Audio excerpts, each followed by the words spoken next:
धन्यवाद अध्यक्ष जी। आपने मुझे राष्ट्रपति जी के अभिभाषण के संदर्भ में माननीय सर्बानंद सोनोवाल जी द्वारा दिए गए प्रस्ताव को समर्थन देने के लिए मौका दिए हैं। मैं आपको हृदय से आभार व्यक्त करता हूं। अध्यक्ष ji, this is the 12th year of the Narendra Modi government,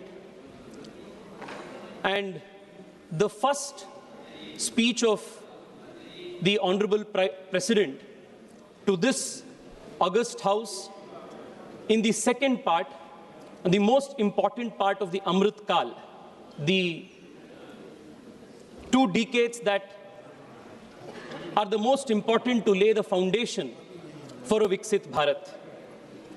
This speech of the Honorable President comes at a time when India today, despite the global economic slowdown, is the world's fastest growing large economy. It comes at a time when India has lifted 25 crore people out of poverty. It comes at a time when our people are given wings to their aspirations. It comes at a time when the youth of India, the Yuva Shakti, are being empowered to be the future torchbearers of this hoary, great civilization. Adhyaksh ji, in the last 12 years, the popularity and political capital of our government and our Prime Minister is on a constant increase.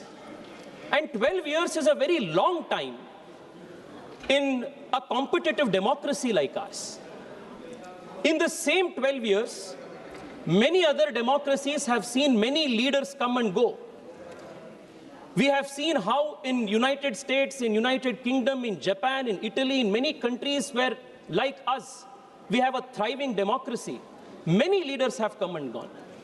But it is to the testament of the Prime Minister's dedication, his delivery of governance, that not once, not twice, but consecutively, 3rd time the Prime Minister has been re-elected to office with thumping majorities, and our popularity and political capital is only increasing.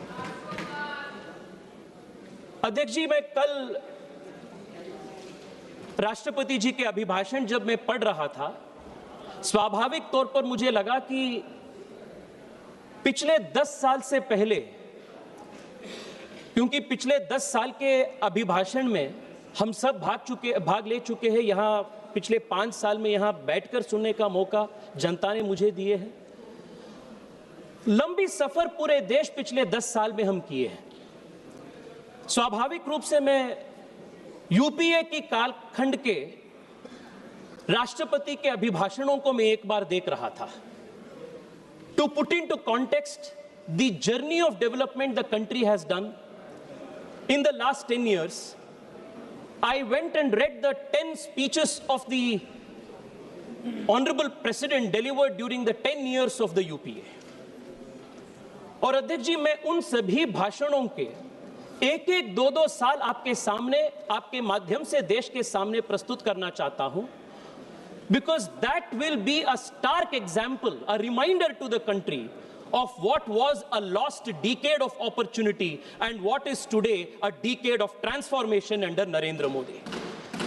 अध्यक्ष जी, सबसे बड़ा change जो पिछले 10 साल में देश में हुआ है, वो ये है कि पिछले 10 साल में राष्ट्रपति जी के हर अभिभाषण में करप्शन के, स्कैम्स के या स्कैंडल के एक उल्लेख का भी जरूरत नहीं है, because we have delivered the most honest, most integrable government in the last 10 years. This has been the biggest achievement of this government. अध्यक्ष जी, मैं आपको 2011 का राष्ट्रपति जी के अभिभाषण का एक वाक्य पढ़ना चाहता हूं. This is what the Honorable President said in her address. There has been a grievance in some quarters that the benefits intended for the poor through anti-poverty programs have not reached them in full measure. ये 2011 में budget भाषण में राष्ट्रपति जी ने कहे थे। Corruption का सबसे बड़ा बोझ, करप्शन का सबसे बड़ा नुकसान देश के गरीब को होता था। And contrast it to today, when in 2026, Honorable President says in her address, my government is institutionalizing transparency and honesty in systems. In the last 1 year, my government has provided benefits worth more than 6.75 lakh crore rupees directly to the beneficiaries through direct benefit transfer. 2011 के UPA जमाने में राष्ट्रपति जी कहे, she has said that the benefits intended for the poor are not reaching them in the right measure. And here in 2026, the government has delivered 6.7 lakh crore rupees in direct benefit transfers in the account to the people of this country. Adhyaksh ji, the difference is unmistakable. The UPA government acknowledged failure in delivery. The Modi government has ensured delivery with dignity. What was once rhetoric has now become reform. What was once leakage is now replaced with direct benefit transfer. This is the stark example between UPA and today's era of good governance. Adhyaksh ji, the other most important aspect of contrast lies in how the earlier government handled the country's economy. UPA के 10 साल high inflation के और लो growth के 10 साल था, policy paralysis के 10 साल था। और यूपीए के 10 साल के आप जब भाषण देखते हैं अध्यक्ष जी, मैं तो हैरान हो गया देख के। हर भाषण में फेल्यूर का एक्सप्लेनेशंस होता था, फेल्यूर के एक्सक्यूजेस होता था। मैं आपको जिक्र करना चाहता हूं 2009 के भाषण, राष्ट्रपति जी का 2009 के भाषण में कहा जाता है, India is facing a low growth. It will require meeting the challenge of restoring economic growth, which is now hurt by global economic slowdown, back to a higher growth path. High growth is necessary to provide government the capacity to expand opportunities for employment. ये 2009 का acknowledgement है। 2010 में did things change? In 2010, the president says, the current financial year is expected to see a slowing down of growth on account of the global recession. ये 2010 का। 2011 में low growth and high inflation तो common बन चुका था, routine बन चुका था। And 2011 में पुनः जिक्र होता है, we have gone through a difficult year for our country. Inflation has become a problem in the past year. 2009, 2010, 2011, the same script continues. 2013 में ये देखिए अध्यक्ष जी, we are burdened by gathering anxieties about economic slowdown, job security, employment prospects. People are concerned about the security of our women and children. The past year has been a very difficult one for the global economy. Europe is in recession. Most emerging markets are growing very slowly. It has been a difficult year for India also. Both global and domestic factors have affected our growth. The Indian economy is currently experiencing slower growth. Real GDP grew by 5.4% in the first half of the current fiscal year. This is significantly lower than the average of around 8% in the last decade. Yet 2013 mein, government puts this on record. Adhyaksh ji, the 10 years of UPA, the entire economic narrative was of slowdown, of inflation, of anxiety, of youth having no jobs, and most importantly, it was a narrative of excuses. मैं आज के अभिभाषण का contrast आपके सामने रखना चाहता हूं अध्यक्ष जी। Today, the Honorable President has addressed the country and she has said, over the last 11 years, the economic foundation of the country has grown significantly stronger. Despite various global crises, India has remained the fastest growing major economy in the world. India has further improved its record in keeping inflation under control. It is directly benefiting the poor and middle class. As a result of the policies of my government, the income of our citizens has increased, the savings has grown, their purchasing power has also increased. ऐसा नहीं था कि पिछले 10 साल में challenges हम नहीं face किए. We faced a once in a century pandemic, but we did not blame our domestic economic record because of a pandemic. अध्यक्ष जी, मैं कहीं पढ़ रहा था, what is the difference between great leadership and weak leadership? Weak leadership excuse देते हैं, weak leadership बोलते हैं because of this reason we are not able to do. Great leadership ये होता है, they say despite these challenges we are doing. ये because of और despite of के जो फर्क है, यही बीजेपी और कांग्रेस के बीच का फर्क है, यही फर्क है नरेंद्र मोदी और कांग्रेस पार्टी के बीच का फर्क है. Despite a global once in a century pandemic, despite disruption of global supply chains, despite unprecedented global economic headwinds, Europe is slowing down today. Emerging economies, developed economies around the world have slowed down today, but we have not made this as an excuse.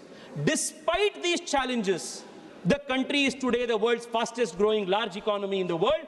This is the strength of how we have managed the macroeconomic fundamentals in the last 10 years. And it has come after a lot of hard work. I'll come there, Adhyaksh ji, in the next portion. Speaker, sir, while this was the contrast of the economy, this was the contrast of the corruption and transparency eras, the other very important contrast of the Congress era and the Narendra Modi era of today, it is very important to recollect this because we easily forget the journey that we have made, especially as a youngster representing a generation that has seen through this, and also speaking for those young people who have perhaps lived through the dangerous decade of the UPA when they were very small, where they were very young. It is very important to recollect the horrendous 10 years so that we appreciate the journey that we have made. Adhyaksh ji, what was the situation of the country's internal security? मैं आपको जिक्र करना चाहता हूं UPA के राष्ट्रपति अभिभाषणों के वाक्यों का. In 2010 ये कहा जाता है, infiltration of terrorists from across the line of control in Jammu and Kashmir has gone up. This is the acknowledgement in 2010. In 2011, did things change? Did the government do anything? In 2011, the government again says, certain parts of the country have suffered from unacceptable high levels of violence, especially areas affected by left-wing extremism and Kashmir Valley. 2012 में पुनः कहा जाता है, the bomb blast on July 13th, 2011 in Mumbai and September 11, 2011 in Delhi are a grim reminder that terrorist modules continue to be active in the country. In 2011, 18 terrorist modules were neutralized. Terrorism, fundamentalism, ethnic violence and left-wing extremism continue to pose major challenges. ये 2012 का है. क्या 2013 में स्थिति सुधरी? 2013 में पुनः सरकार बोलती है, टेररिज्म की बात कहे तो आपको क्यों ऐसा हो रहा है? टेररिज्म के बाद जब हम बोलते हैं आपको क्या तकलीफ हो रहा है? धीरज दिखाइए, बैठिए, सुनिए और काफी चीज है, बैठिए. 2013 में क्या स्थिति सुधरी अध्यक्ष? 2013 में, listen to this, some parts of our country have in the recent past witnessed communal incidents. Incidents of left-wing extremist violence have shown a declining trend. The number of deaths in Naxal violence declined from 611 in 2011 to 414 in 2012. Compared with 2011, the number of fatalities in incidents of terrorist violence in 2012 has declined by nearly half. शर्म होनी चाहिए ये लोगों को. अध्यक्ष जी, शर्म होनी चाहिए. ये अपने पीठ तपतपा रहे हैं किस अचीवमेंट पे? That in 2012 the number of deaths has come down to only 400 from 600. This is their achievement. That compared to 2012, compared to 2011, in 2012, the fatalities owing to terrorist attacks has come down by half. ये इनका achievement है। 10 साल Congress party इस देश के internal security को इस प्रकार के कॉम्प्रोमाइज कर दिए। This is the certificate.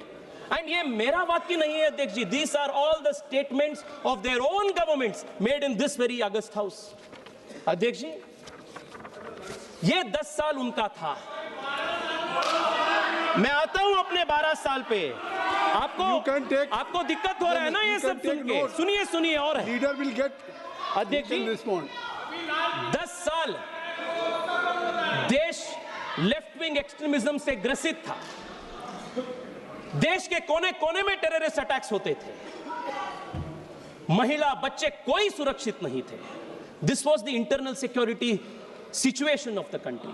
और आज माननीय राष्ट्रपति जी उनके भाषण में ये उल्लेख करते हैं, India has proved that power can be used with responsibility and prudence. The world has witnessed the valour and prowess of the Indian defence forces during Operation Sindoor. Using its own resources, our country destroyed the base camps of terrorists. My government has sent a strong message that any terrorist attack on India will receive a firm and decisive response. The suspension of India's water treaty is also a part of India's fight against terrorism. ये terrorism के लिए, terrorism के सामने भारत की response था, नरेंद्र मोदी के भारत के response ये। अध्यक्ष जी, the other biggest achievement that we have done is the near elimination of left-wing extremism in this country.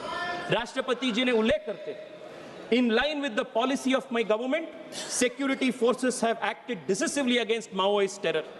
Today, the challenge of Maoist terror has been reduced to just 8 districts from 126 districts. Out of these, only 3 districts remain the most affected. That day is not far when the country will witness complete eradication of Maoist terror. मैं देश के युवाओं के ओर से विशेष रूप में माननीय गृह मंत्री जी को मैं धन्यवाद करना चाहता हूं। He has single-handedly, decisively eliminated Maoist terrorism in this country. This is one of the biggest achievements of this government. अध्यक्ष जी, कश्मीर का उल्लेख जब हुआ था यूपीए सरकार के 10 साल के भाषणों में, कश्मीर के उल्लेख जब हुआ था वो टेररिज्म के या वायलेंस के साथ ही हुआ था। पहली बार 2014 के बाद, आर्टिकल 370 हटाने के बाद पहली बार कश्मीर का उल्लेख डेवलपमेंट के साथ, ग्रोथ के साथ और युवाओं के नए शक्ति और विकास के साथ हो रहा है। This is the change in the language of the government, in the speeches that this parliament has recorded. अध्यक्ष जी, there is one another important issue that the country must understand. जब इतने सारे अटैक्स होते थे, टेररिस्ट अटैक्स होते थे देश में, कांग्रेस पार्टी का रिस्पांस क्या था टेररिस्ट अटैक्स के विषय पे? मैं बताता हूं आपको क्या था, हैरान हो जाएंगे सुन के। अध्यक्ष जी, our response to terrorist attacks has been clear. When Uri happened, we responded with a surgical strike. When terrorism struck again, we responded with an airstrike in Balakot. Under this very government, we responded with Operation Sindoor. We responded to them in the language that the terrorist attack understands. मैं आपको बताना चाहता हूं अध्यक्ष जी, इनके बैठने के अध्यक्ष जी, ये नरेंद्र मोदी सरकार की रेस्पॉन्स थी। कांग्रेस सरकार की रेस्पॉन्स क्या था? कांग्रेस की रेस्पॉन्स क्या था टेररिज्म के लिए? अध्यक्ष जी, इन 2010 they make a categorical reference towards terrorism in the president's address, and वहां ये उल्लेख करते हैं, our unity and social harmony is the best answer to the terrorists and their divisive designs. Hence, the government is committed deeply to protecting our social fabric and proposes to move the early passage of the Communal Violence Bill 2005 in the session of Parliament. ये क्या bill था? A bill that presumed guilt on the Hindus of the country. A bill that gave a legal presumption that the majority will be default perpetrators of violence. ये कांग्रेस सरकार ने बोलते हैं 2010 में that this should be the response to terrorists. शर्म होनी चाहिए आप लोगों को। टेररिस्ट के डिजाइन को देश में लागू करने का काम कांग्रेस सरकार ने 2009-2010 में करने का प्रयास किए थे। अध्यक्ष जी,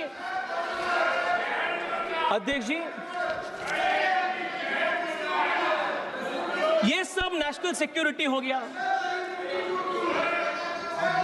अध्यक्ष जी, नेशनल सिक्योरिटी हो गया, नक्सलिज्म के बारे में हम चर्चा की। राष्ट्रपति भाषण के अभिभाषण के नजदीक। अध्यक्ष जी, ये राष्ट्रपति भाषण के उल्लेख हैं। हाँ, वही बोले। अध्यक्ष जी, मैं वही बात कर रहा हूं जो मैं कहा, ये 2010 के राष्ट्रपति अभिभाषण से उल्लेख है। ये उनके स्टेटेड पॉलिसी था। The response to terrorism is not surgical strike. Response to terrorism was a communal violence bill. ये कांग्रेस पार्टी का डिजाइन था। अध्यक्ष जी, हम इकोनॉमी के कंपैरिजन देखे हैं, इंटरनल सिक्योरिटी लेफ्ट विंग का कंपैरिजन देखे हैं। मैं विमेन रिजर्वेशन बिल पे आता, बहुत इंटरेस्टिंग चीज है, बहुत इंटरेस्टिंग चीज है। 2009 में राष्ट्रपति अभिभाषण में कहा जाता है, 2009 में अध्यक्ष ji, early passage of women's reservation bill providing for 1/3 reservation to women in state legislatures and in parliament is my commitment. 2009 में 2010 में आएंगे, 2010 में पुनः रिपीट होता है, my government is committed to ensuring early passage of the women's reservation bill.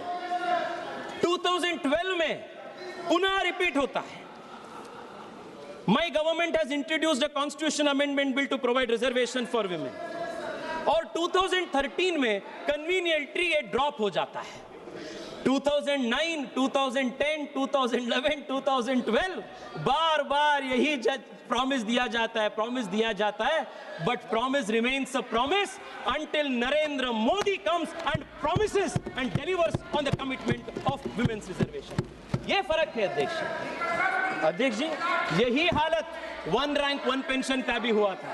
इनका सिर्फ रिटरिक है, रिफॉर्म नहीं है, प्रॉमिस है, कभी कमिटमेंट में लागू नहीं होता है। अध्यक्ष जी, मैंने कल कांग्रेस के 2004 से 2014 तक 10 साल के भाषण को पीडीएफ में ओपन करके कीवर्ड सर्च किया। क्या भारत के सांस्कृतिक विरासत के बारे में, अपने सिविलाइजेशन के बारे में, कल्चर के बारे में, अपने मंदिरों के, अपने भाषाओं के, अपने विरासत के बारे में क्या उल्लेख भी किया है क्या? इसको मैंने कीवर्ड सर्च करके पीडीएफ में 10 साल के भाषण को मैंने एक बार देखा। अध्यक्ष ji, you will be shocked with one, सिर्फ एक जगह पे स्वामी विवेकानंद जी के 150th बर्थ एनिवर्सरी के सेलिब्रेशंस का फुटनोट छोड़ के पूरे 10 साल के कांग्रेस के कार्यकाल में भारत के संस्कृति, विरासत, सिविलाइजेशनल वैल्यूज और ईथोस के बारे में जिक्र भी नहीं हुआ। ये this is all part of the record of this country. इसका एक मिनट अध्यक्ष जी, एक मिनट। अच्छा, कोई रिकॉर्ड हो तो बोल दो। आप बोलना चाहते हो रिकॉर्ड? नहीं, ये कह रहे हैं जो आरोप लगाया उस पर कोई रिकॉर्ड है तो बोल दो। रूल की छोड़ो, चलिए। अध्यक्ष जी, मैं चैलेंज करना चाहता हूं अध्यक्ष जी। ये ऐसा नहीं है कि ये मेरा घर का कोई डॉक्यूमेंट्स है, ये पार्लियामेंट के रिकॉर्ड्स हैं। I challenge any MP from the Congress, show one sentence on the civilizational integrity of this country. 10 years. Commitment ही नहीं है। Sir, compare this with Narendra Modi. 2014 में पहली बार जब हम आते हैं, हम देश को वादा करते हैं, we will do technology and we will also improve tradition. Tradition और टेक्नोलॉजी दोनों को भारत में कोई इंप्रूवमेंट किए हैं तो भारत में पहली बार नरेंद्र मोदी सरकार है। अध्यक्ष जी, हृदय स्कीम 2015 माननीय सदस्य, एक मिनट, माननीय सदस्य प्लीज, माननीय सदस्य प्लीज, मेरी बात सुनिए, पहले मेरी बात सुनिए। एक, मैं आपको, आपकी पार्टी के लोग आपका नाम नहीं देंगे तो भी मैं आपको बोलने की इजाजत 5 मिनट दूंगा। माननीय सदस्य, इनकी बात खत्म कर लें तो। राहुल गांधी जी की पहले अध्यक्ष जी, आप। अध्यक्ष जी, मैं तो यहाँ हाथ में 10 साल के यूपीए के पूरे स्पीचेस को प्रिंट आउट करके लेकर आ चुका हूं। Sir, honorable speaker has mentioned, Sri Tejasvi Surya has mentioned, from 2004 to 2014 Bharat के संस्कृति के ऊपर कोई भी कांग्रेस ने कुछ भी नहीं बोला। Sir, PT Thomas, former member of parliament, Sree Narayana Guru के बारे में और इंडियन कल्चर के बारे में, इंडियन संस्कृति के बारे में जो सिलेबस में उनके लिए जगह होना चाहिए, श्रीनारायण गुरुदेवन जी के बारे में बहुत सारे चीजें बोला है। सर, ऐसे कैसे बोल रहा है कि कुछ नहीं बोला है? How can he say that sir? He is. माननीय अध्यक्ष जी, अब बैठ जाइए, अरे बैठ जाओ भाई, बैठ जाओ। माननीय अध्यक्ष जी, सम्मानीय सदस्य का ध्यान केरल में है, यहाँ नहीं है। तेजस्वी सूर्या जी जो कह रहे हैं वो ये कह रहे हैं कि राष्ट्रपति अभिभाषण में भारतीय संस्कृति, भारतीय भाषाएं और भारतीय परंपरा का जिक्र नहीं है। वो किसी कांग्रेस के सम्मानीय सदस्य के भाषण से कह रहे हैं। ये बात कर रहे हैं राष्ट्रपति अभिभाषण की, उनको इतना मालूम होना चाहिए।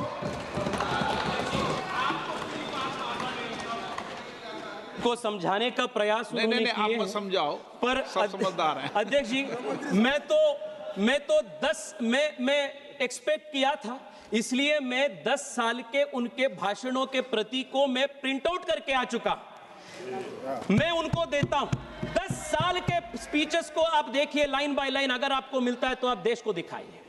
अध्यक्ष ji, contrast this to what we did 2015 में। नरेंद्र मोदी जी आते ही हम हृदय स्कीम को शुरू किए, हम प्रसाद स्कीम को शुरू किए, टेंपल टाउन्स का डेवलपमेंट हमने किए, स्वदेश दर्शन का शुरू हुआ, एक भारत श्रेष्ठ भारत के कल्पना हमने देश को दी, केदारनाथ धाम, 4 धामों यात्रियों के लिए हम इंफ्रास्ट्रक्चर की काम की, विश्वनाथ धाम की कॉरिडोर का प्रोजेक्ट हुआ, महाकाल के प्रोजेक्ट हुआ।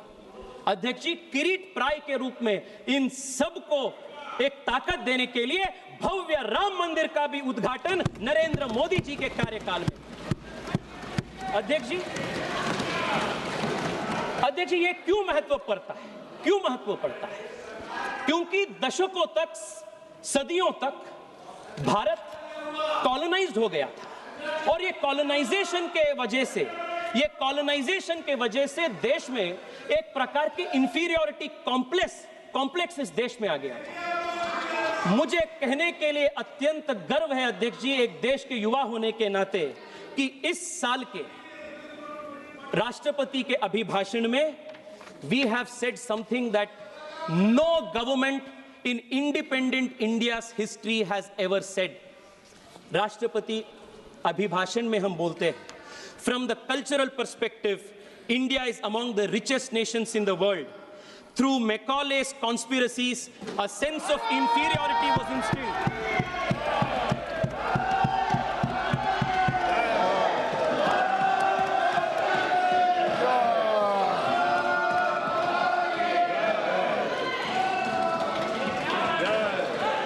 अध्यक्ष जी, पहली बार देश के सांसदिक इतिहास में राष्ट्रपति अभिभाषण में यह उल्लेख कहा जाता है, through Macaulay's conspiracies, a sense of inferiority was instilled among the people of India during the colonial period. Now, for the first time since independence, my government has shown the courage to strike a blow on this. ये पहली बार किसी सरकार ने colonisation के ऊपर, Macaulay के conspiracies के ऊपर, डीकॉलोनाइजेशन के ऊपर बात कही गई। This is the contrast of the last 2 years. This is the civilizational difference between the approach of the BJP and the Congress. अध्यक्ष जी, हम सुने कांग्रेस हमेशा कहते हैं, अरे मनरेगा भी हमें शुरू किए थे, डीबीटी भी हमें शुरू किए थे, आधार भी हमें शुरू किए थे, ये सब हमें शुरू किए थे। मैं आपको बताना चाहता हूं अध्यक्ष जी, जब मैं रिसर्च कर रहा था एक बहुत इंटरेस्टिंग चीज निकल कर आई। इनके रिन्यूएबल एनर्जी के टारगेट्स इनके पूरे 10 साल के राष्ट्रपति अभिभाषणों में मेगावाट्स में लिखा जाता है, मेगावाट्स में। नरेंद्र मोदी जी देश के प्रधानमंत्री बनने के बाद पहली बार गीगावाट्स का ड्रीम ये देश में होता है। नेता बड़े थे, सोच छोटा था।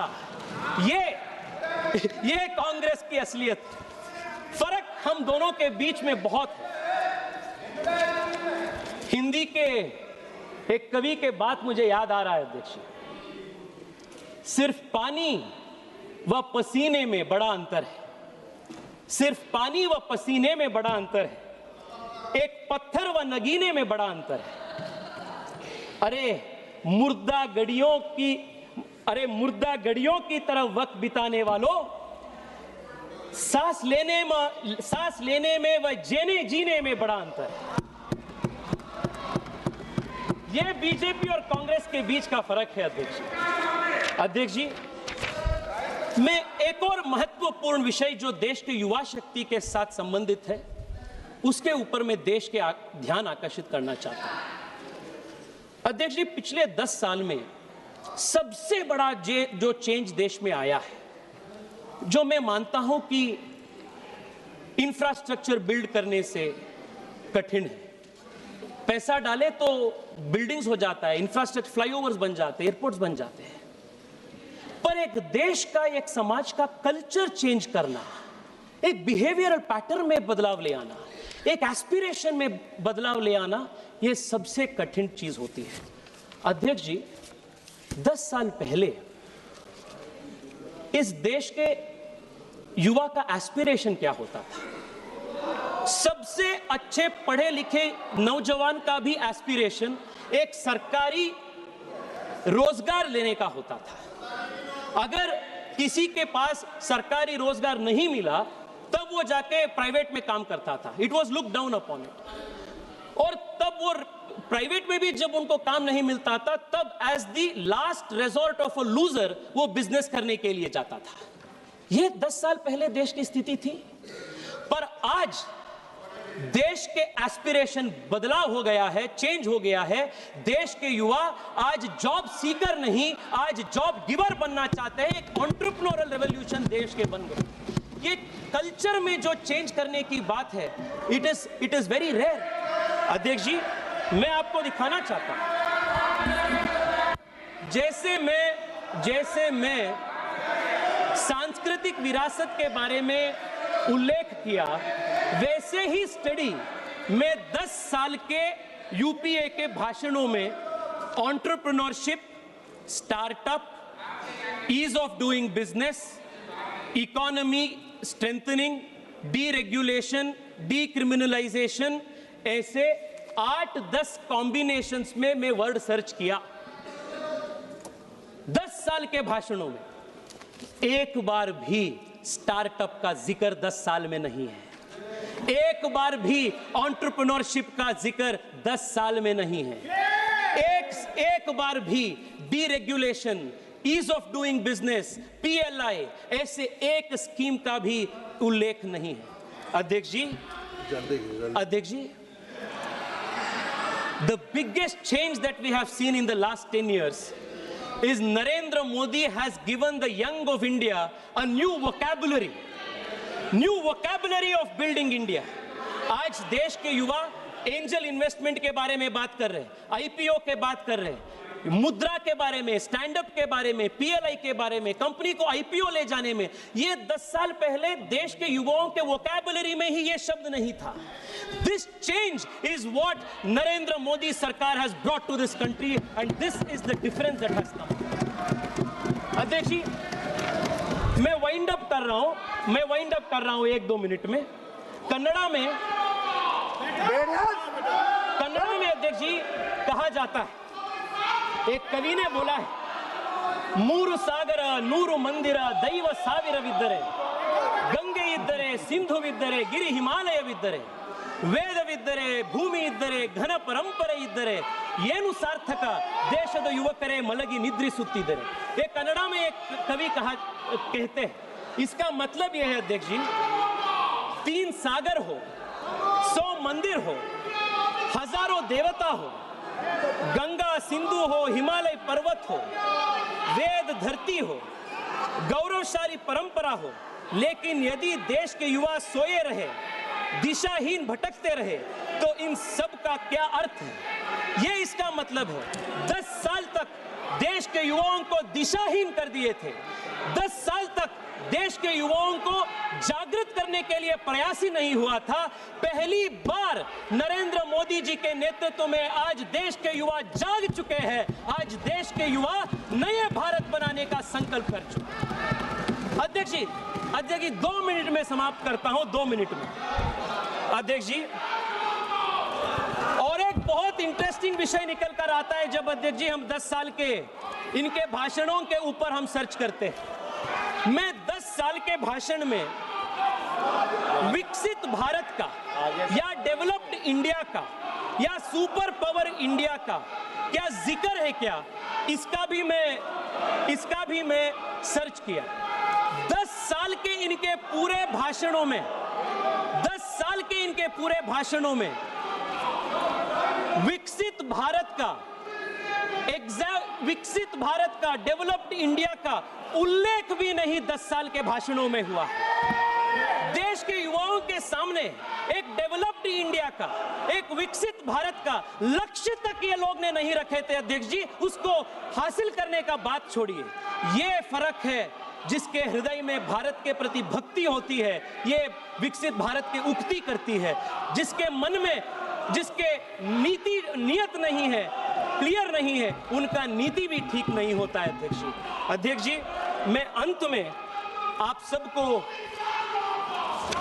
कंक्लूड करने से पहले मैं समझ सकता हूं आपका तकलीफ क्या है मैं समझ सकता हूं आप सबका तकलीफ क्या है मैं कोई पढ़ रहा था अध्यक्ष जी कि राहुल गांधी जी के नेतृत्व में 95 डिफीट्स इंडिया अलायंस और कांग्रेस पार्टी का लगातार चुनावों में हो चुका है 5 चुनाव आने वाला है बंगाल के अपने सभी वरिष्ठ सांसदों ने भी बहुत तकलीफों में जुड़े मैं राहुल गांधी जी को इंडिया अलायंस को सेंचुरी का एडवांस कांग्रेचुलेशंस देना चाहता हूं बंगाल से केरल से तमिलनाडु से हर जगह से भी आप खाली होंगे हर जगह नरेंद्र मोदी नेतृत्व वाली भारतीय जनता पार्टी की सरकार सामने आ अध्यक्ष ji India today is on the cusp of a new economic revolution पिछले 10 साल में हम फाउंडेशन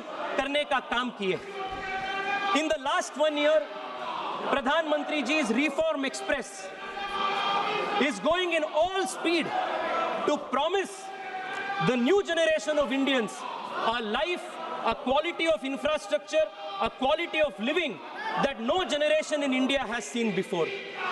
जब उर्सुला वॉन्डवेन जी जो आए थे commissioner of Europe on the day of the Republic Day after meeting with the Honorable Prime Minister, she had put a tweet.